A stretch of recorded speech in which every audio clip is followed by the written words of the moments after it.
Wrestling is life. Wrestling is life. Wrestling is life is wrestling. Welcome, everyone, to Wrestling is Life is Wrestling with Cody Diener. I am Cody Diener, and I am a professional wrestler. I'm a professional wrestling producer with TNA Wrestling. I'm a professional motivational speaker, and I'm a professional dad. I'm a father of 4 awesome kids and a husband to 1 beautiful, amazing wife, and this is my podcast. This is a show where we explore how wrestling imitates life and life imitates wrestling, and all the lessons that we can learn in between. Before we get to today's episode, please visit our sponsors, Rest When Dead Clothing at restwhendead.ca and ceofit.ca for all your fitness and supplement needs. You can also support the show by taking a screenshot right now and tagging at Cody Diener on your socials. So let's get to it. Enjoy the show.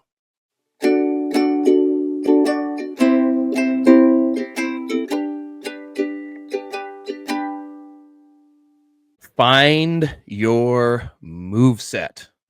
I am here with a good friend of mine, Jake O'Reilly. Good friend, but better enemy. We've had some wars in the professional wrestling ring, and for our audio listeners, Jake O'Reilly just put a knife to the camera. So you have to I have a hunting knife in my office just in case. You never know. I love it. So you got to go to the YouTube channel, check it out, watch the video, and see how sweet that knife was. The last time we had a conversation, Jake, we talked about making the audience feel something. So go back and listen to that episode. It's in the archives and it's awesome. And we're talking about making the audience feel something. But in that conversation, you mentioned a trip to Japan, and it was Kaz Hayashi. Is that correct? Kaz Hayashi, yeah. Kaz Hayashi said to you, "What's your comeback?" And you're like, "Oh, well, that depends." And that really stuck out to me because I have asked that same question to young guys that I'm working with. I'm like, "Well, what's your comeback?" Right? Yeah. And my comeback has changed many times in my career. And it's also kind of situational, but not yes and no. So finding your moveset, I think, is so important both in wrestling and in life. Yeah. But what does finding your moveset mean to you in your career in professional wrestling? I mean, we'll start with wrestling, but that question really threw me off from Kaz because, like, I was 10 years in. Okay. Again, I said in the last podcast, thought I knew what I was doing. Yeah. I didn't, by the way, but I thought I did. Yeah. And he asked that question. He was like, and you know what I said to him? I like to do Ricky Steamboat arm drags. I don't though. I don't know. I don't know why I said that. Right. I didn't know what to say. First of all, I watched this guy when I was a kid on WCW. He's now like my boss or one of my bosses. Which comeback? Ricky Steamboat. I just picked a guy I thought he would like. Yeah. I get you that. I mean? Oh, of course. So unprepared, which is, I mean, that's me in life is generally unprepared. I met, I'm not going to say who, but in my other job, I met with a CEO of like a very large company. Okay. I went into the meeting not realizing he owned the company. Oh, wow. Yes. And it was great. And I was just myself and shot the shit with him, and it went well. And now we got the contract. No, and I look at, I wonder what that guy's name was. I look it up, and he's the owner of this $1 billion corporation. No idea. Yeah. So I mean, that's me. So you're talking about moveset. Like maybe I'm the wrong guy to ask, especially in life. But that being said, being able to converse was one of the things my dad always told me.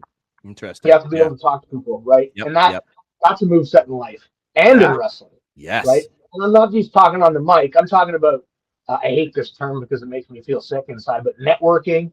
Sure. Right. Yep. You know, it sounds gross because it can be gross, but it's I don't like it either. But I feel you. Yep. You know what I mean, though. Like I do. When I said networking, for us, I mean, for me, networking could be going to the locker room. I stopped by the. I went to a TNA show recently, and I had a couple of young guys with me. and we walked on the back, and I just started shooting the shit. I knew Santino, but and Eric Young, but like I didn't know everybody. I just started talking to people, right? And that's such a huge asset in life to just be able to walk in somewhere and be able to talk about nothing, but not sound like a phony asshole at the same time, Yes. right? And I mean, the one young guy, Draven is his name. He was like, that was amazing. You just walked in, like, started talking to people. You're friends with them. Like that's what I said, buddy. That will help you more than any backflip you ever learn in pro wrestling, and it'll help you in your life too. And Yep. that's the truth. Yep. So, I don't know where I was going with that, but I think that's a huge life skill in wrestling and in life. Man, like we could go so many different ways with this conversation, but you're right. The first thing that I thought of when you start talking about going into this meeting with this boss is like, there was an advantage in some ways of not knowing who he was, because you could have psyched yourself out. But I've realized in my life that we're all just dudes. So like, and I've met some of my childhood heroes and psyched myself out beforehand, but then got into the conversation with them and realized, oh, they are just a dude. They are just a human being. Right. And if you can connect with them and just learn to just be yourself, you end up finding, you find the cadence of the conversation. You kind of find your moveset in a sense, and then you're just there. You're just in the moment. We're all dudes is such a great way to put it. I remember Ken Shamrock was one of my heroes growing up. Yeah. And you and I got to work with him. Hell and yeah. It was amazing. And he was a cool guy and all that. But we got out for dinner after with him. And I am, sitting across from my childhood hero, Ken Shamrock. Yes. I mean, and long story short, we're all dudes. We're shooting the shit about motorcycles. Oh, I've been to this place. I know this guy. There's always that, 6 degrees of separation. And it applies to everything, right? There's going to be not everything. You're going to meet some asshole that doesn't want to talk to you about anything, but that's okay. Most people exist. You probably don't want to hang out with them anyway. So yeah, I mean, it's such a huge thing. That's a massive skill set in wrestling and in life to be able to just talk. Yeah. And it's not something that's easy. It didn't come to me easy. When I was growing up, I was so shy and didn't know how to talk to girls and didn't know how to talk to guys.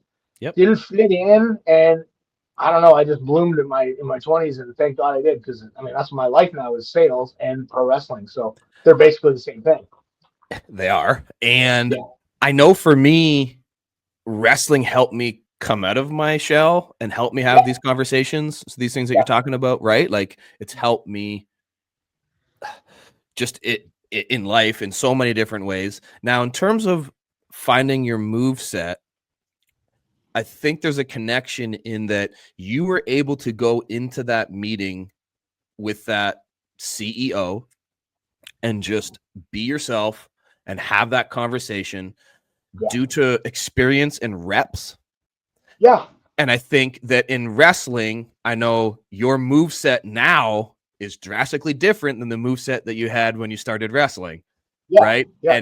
And me too. Like I thought I knew who I was when I started wrestling, or I knew what I wanted to be. So I chose my moves based on that. And then I gradually, a lot of my moveset I learned fit me because of who I was, not because of what I wanted to be. And then I could kind of be more real and authentic. And then that's kind of how I found the moveset. Does that vibe or make sense with you and what? Yeah, it totally makes sense. And it is. I was able to walk into that meeting. And I think, honestly, even if I knew who he was, it wouldn't have bothered me because I have that action experience and I know my moveset in that world and in wrestling.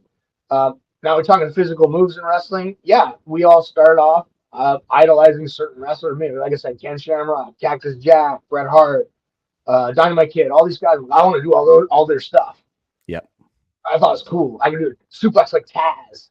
And then from there, I personally whittled down, those moves due to me not being good at them or injuries or what have you, to where I'm at now, where every old fuck says, I don't even need moves.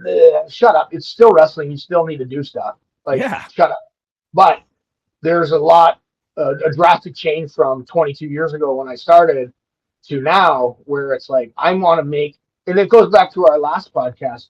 the move set has to evoke emotion Yes. from the crowd. Yes. I'm not doing a move to get a reaction for the move. I'm doing it to get emotional reaction from the crowd, not a reaction for the actual move itself. I want Mm-hmm. them to be invested in the match, not invested in the Swanton bomb. Mm-hmm. Make Mm-hmm. sense? I Yeah. also think it goes back to our last conversation. This lesson kind of just ends up. This lesson comes up seemingly every episode that I talk with somebody, no matter what the theme is like being authentic is Mm-hmm. so important. So your Right. move set doesn't just go to elicit the emotion. It also has to connect with you. Otherwise it's going to come across Yeah. inauthentic and that people won't feel it. And so it makes Yeah. me think of Kaz Hayashi asks you what your comeback is, and you say Ricky Steamboat arm drags, Ricky Steamboat on legs. right?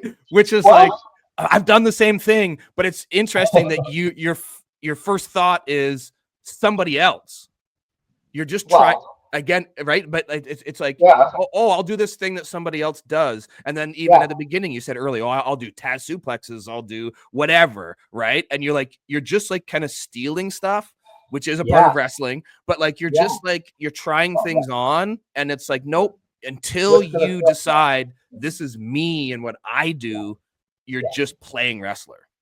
If I had that experience and the understanding that being authentic is more important, I would have just told Kaz, hey, listen, man, I do these moves. I don't necessarily have a particular order in them. Um, I like Ricky Steamboat, but I don't do his moves.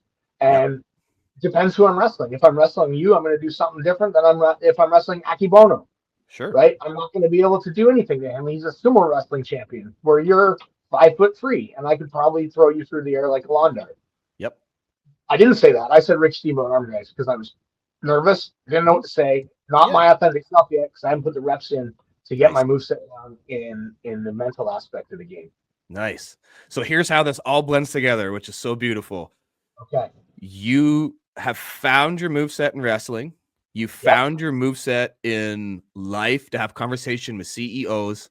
If you go back to that conversation, if you would have had the experience and had your moveset down in wrestling, you also would have had your moveset down in life, and you would have had a great conversation with that man and not fumbled and said Ricky the Dragon Steamboat arm drags. And Right? I probably would have been the All Japan Triple Crown champion, but I'm not.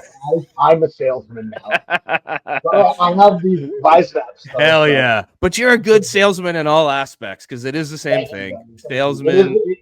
Pro wrestling is life. Our mutual father, Tornado, yes, taught me that lesson a long time ago. Wrestling is life. Life is wrestling, and you nail it with this, and it's the truth. Yeah, man. Thanks for being on here. Thanks for having this conversation with me. No problem. Yeah, man. Find your moveset. Be real. Be authentic. And I love you, brother. Love you too, man.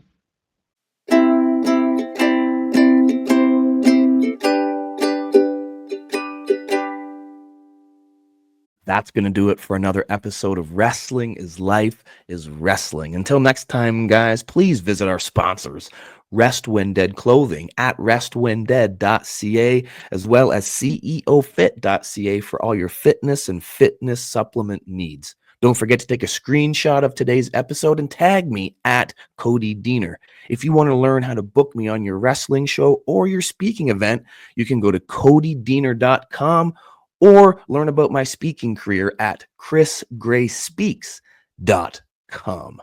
Until next time, guys, don't forget that wrestling is life, is wrestling. We'll see you next time, guys. Wrestling is life. Wrestling is life. Wrestling is life, is wrestling.